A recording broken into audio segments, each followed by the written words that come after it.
اعوذ باللہ من الشیطان الرجیم بسم اللہ الرحمن الرحیم۔ آگے پھر اللہ تبارک و تعالیٰ جو شراب کو جو حرام کیا یا جوئے کو جو حرام کیا اس کی ایک حکمت بیان کر، یہ علت نہیں ہے بلکہ حکمت ہے کہ یہ خمر جو ہے یعنی شراب اور جوا، یہ دو چیزیں ایسی ہیں کہ شیطان یہ چاہتا ہے، انما یرید الشیطان ان یوقع بینکم العداوۃ والبغضاء، کہ وہ تمہارے درمیان دشمنی اور بغض پیدا کر۔ شراب کی خاصیت بیان فرمائی کہ وہ تمہارے درمیان دشمنی پیدا کرے اور بغض پیدا کرے۔ تو مشاہدہ بھی یہ ہے کہ جب یہ شراب کے نشے میں آدمی دھت ہو جاتے تھے نا، تقریبات کے اندر، اوقاز کے میلے میں، ظلم جنہ کے میلے میں، تو جب شراب میں دھت ہوتے تھے تو اس میں کچھ بھی گزرتے تھے اور اس کے نتیجے میں لڑائیاں شروع ہو جاتی تھی۔ کسی عورت کو چھیڑ دیا، اس کا قبیلہ جو ہے وہ ایک دم سے تلوار نکال کے آ گیا، دونوں کے درمیان لڑائی شروع ہو گئی۔ تو یہ عداوت پیدا ہو رہی ہے۔ دوسرا بغض پیدا ہو رہا ہے، خاص طور سے جو یہ اس کا تعلق جوئے سے ہے۔ جب ایک آدمی میرے سامنے دیکھتے دیکھتے میرا پیسہ لوٹ کے لے گیا تو دل میں بغض نہیں آئے گا اس کا کہ یہ میرا پیسہ لوٹ کے لے گیا؟ اور پھر لڑائیاں بھی ہوتی ہیں اسی میں، بے ایمانی کی، تم نے جوئے میں بے ایمانی، جوا خود ہی بے ایمانی ہے، لیکن اس میں کہتے ہیں کہ تم نے بے ایمانی کی میرے ساتھ اور تم نے اپنے حق سے زیادہ لے لیا۔ تو لڑائی بھی اور بغض بھی، عداوۃ والبغضاء وَيَصُدَّكُمْ عَنْ ذِكْرِ اللَّهِ۔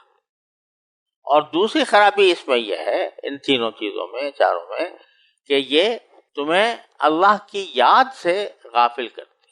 اللہ بچائے جب شراب کی پڑ گئی، جوئے میں آدمی مست ہو گیا۔ جوئے کی خاصیت یہ ہے کہ یہ آدمی کو دیوانہ بنا دیتا، ہارتا جا رہا ہے جوئے میں، مگر یہ سوچتا ہے کہ اب کیا لگاؤں گا تو اب کیا ہوگا، تو وہ ایسا، اور اگر لگ گئی، جیت گیا، اتنا جیت گیا، چلو اور لگاؤ، تو آدمی اس قدر اس میں بدمست ہو جاتا ہے کہ نہ اس کو نماز کی فکر، نہ اس کو روزے کی فکر، نہ اس کو اللہ تعالیٰ کی یاد کی فکر۔ یصدکم عن ذکر اللہ وعن الصلاۃ، ذکر کا الگ تذکرہ فرمایا اور نماز کا الگ۔ اللہ کی یاد سے تمہیں دور کر دیتا ہے اور نماز سے دور کر دیتا ہے۔ یعنی ایک مسلمان کا جو اصل عمل ہونا چاہیے وہ یہ کہ نماز تو وہ پڑھتا ہی ہے، فرض ہے اس کے، عام حالات میں بھی اللہ کا ذکر اس کے دل میں رہے، دل میں یا زبان پر یا دونوں پر، چلتے پھرتے اٹھتے بیٹھتے بھی اس کے خیالات جو ہیں وہ ادھر ادھر بھٹکنے کے بجائے اپنے اللہ کے اوپر مرکوز ہوں، بجائے ادھر ادھر کی باتیں سوچنے کے سوچے اللہ نے مجھے کتنی نعمتیں دے رکھی ہیں، کیا کیا نعمتوں میں کن کن نعمتوں میں پل رہا ہوں، تو ان کی طرف دھیان کر کے یہ کس نے دی ہے؟ میرے مالک نے دی ہے، میرے خالق نے دی ہے، میرے اللہ نے دی ہے۔ تو یہ ذکر اللہ کا ذکر، یہ چاہے زبان سے ہو یا دل سے ہو، یہ ایک بہت بڑی نعمت ہے، اور یہ چیزیں اس نعمت سے محروم کر دیتی ہیں۔ جب سارا دماغ پہ یہ چکر چلا ہوا ہے کہ کس طرح میں اور زیادہ لذت حاصل کر لوں، کس طرح اور پیسہ بنا لوں اس جوئے کے ذریعے مفت بیٹھے بیٹھے، تو اس کا پھر اللہ کی یاد ختم ہو جاتی، اور پھر اس سے آگے بڑھ کر جو فرض نماز ہے آدمی اس کو بھی چھوڑنے لگتا ہے۔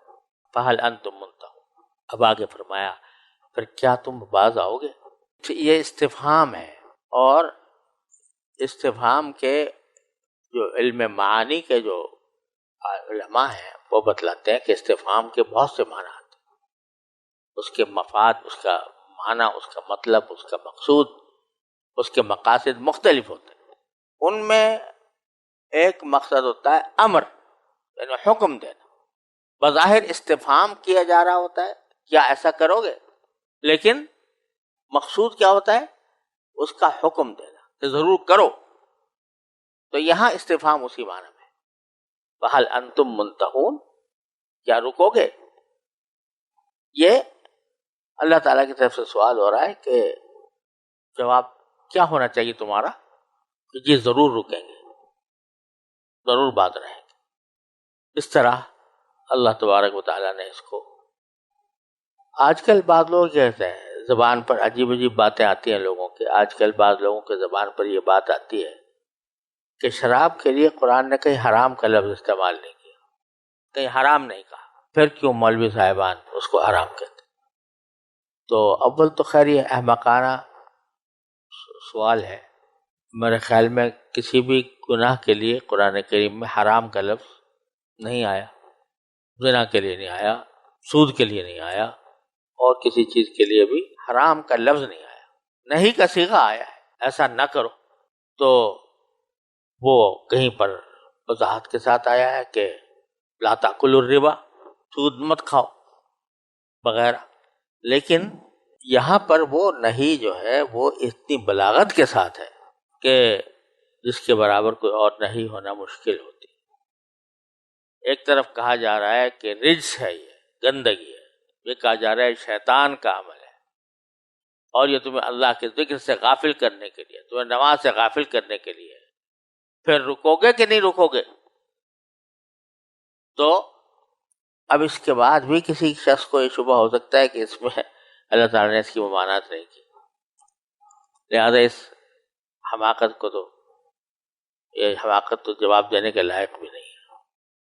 البتہ ایک مسئلہ یہاں سمجھنے کی ضرورت ہے اور وہ بڑی اہمیت رکھتا ہے۔ بعض لوگ یہ سمجھتے ہیں کہ کسی حکم کی جو حکمت ہوتی ہے وہی اس کا دار و مدار ہوتی ہے، لہذا جہاں وہ حکمت پائی جائے گی وہاں پر تو حکم ہوگا، جہاں نہیں پائی جائے گی وہاں حکم نہیں ہوگا۔ مثلا آج کل کہا جاتا ہے کہ سود کی اصل حرمت کی وجہ کیا ہے؟ ظلم، لا تظلمون ولا تظلمون۔ تو اگر سود کی کوئی ایسی شکل پیدا ہو جائے جس میں ظلم نہ ہو تو وہ حلال ہونی چاہیے۔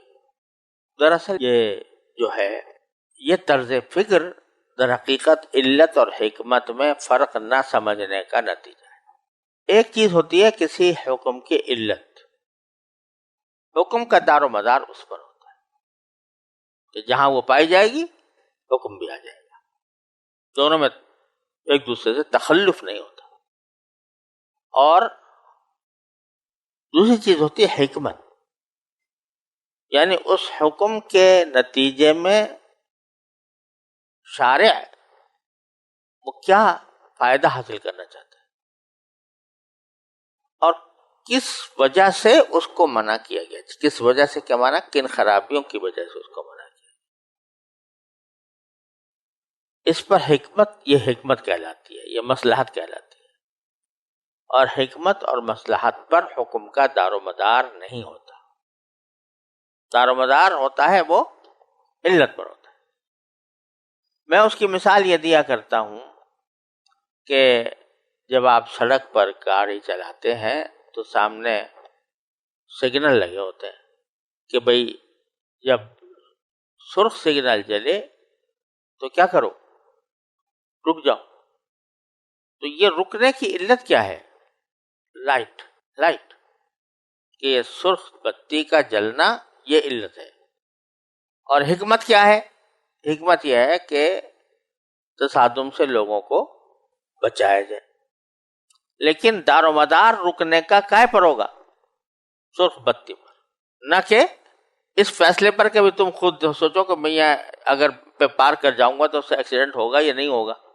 اگر کوئی شخص یہ کہے کہ بھئی بتی بے شک جل رہی ہے لیکن بالکل سڑک میں ایک دو گاڑیاں ہیں آرام سے گزر جائیں گے، کوئی مسئلہ نہیں ہے، تو وہ کہے کہ بھئی میں اس وجہ سے میں اس سگنل کو کراس کر جاتا ہوں، تو کیا وہ قانون میں پکڑا جائے گا کہ نہیں پکڑا جائے گا؟ پکڑا جائے گا، اس لیے کہ تمہارا کام اس سرخ بتی کو دیکھنا تھا، تمہارا کام اس کی حکمت اور مصلحت پر جانا نہیں تھا۔ اگر ہر ایک آدمی کو اس کی اختیار دے دیا جائے کہ تم اپنی حکمت اور مصلحت جہاں دیکھو اس کے اوپر عمل کرو ورنہ چھوڑ دو، تو ایک کیوس پیدا ہو جائے، ایک لاقانونیت کا دروازہ ہو جائے، اور بالآخر وہ پھر کسی نہ کسی تصادم پر منتج ہوگا۔ تو حکم کا دار و مدار علت پر ہوتا ہے نہ کہ حکمت پر۔